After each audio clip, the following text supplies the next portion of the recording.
Yes, I mean, how do we overcome accepting the reality that we are in a mess and the left everywhere are in charge?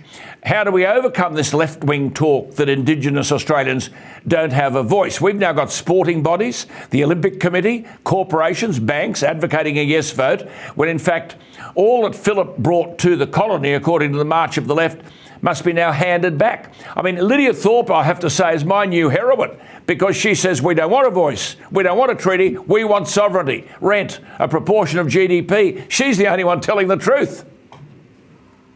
Well, the latest form of corruption after sometimes the mainstream media is now big sport. Big sport is something completely new, where vast corporations, very highly paid people run sport.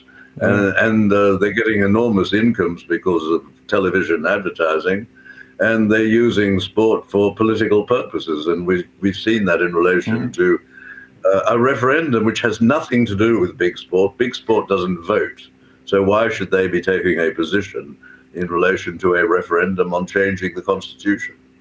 Yeah, I mean, you might be paying the mortgage out there listening to us tonight, but according to the advocates of the voice, you don't own your land. What was the significance to us, simply, of the coronation? You've written about the values that the British brought to this colony, this country, which I think are being progressively eroded. But what was the value of the Constitution, the discipline, the panoply, the tradition?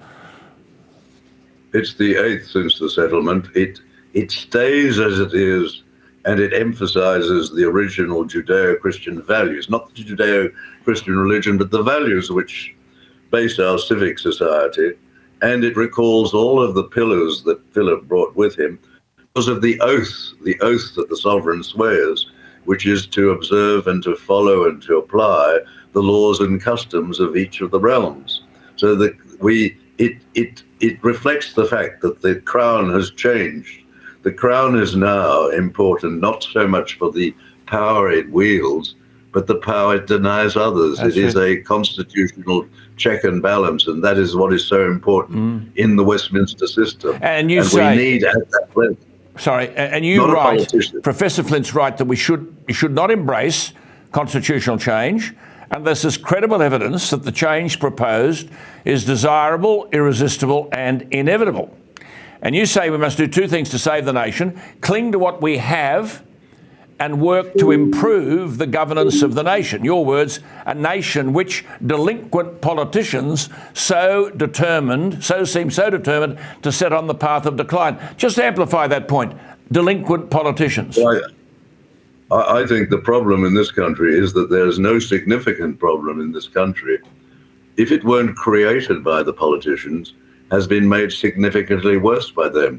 And I often ask people to think about that and think if they can think of any problem which was not created by the political class or made significantly worse. And people go away and they say, I can't think of anything which doesn't fall into that category. We have a political class which is failing, and they are dragging this country down. And we know from research everywhere that the thing that makes a country great are sound institutions. It's not great mineral wealth. It's sound institutions. And that's why a country like Venezuela is in the mess that it is. It's sitting on a sea of oil, more oil than any other country. Argentina, which was a rich country, like Australia at the time of federation, which has declined and turned to a third world country. We too are going down that path. It is the politicians who are doing that. And disaster is not far away, as you rightly say. The politicians have signed a national suicide note in terms of energy. They've refused to do what you've been a major caller for the development of this country by moving around water. We have all the water we want in this country. It just falls in the wrong place.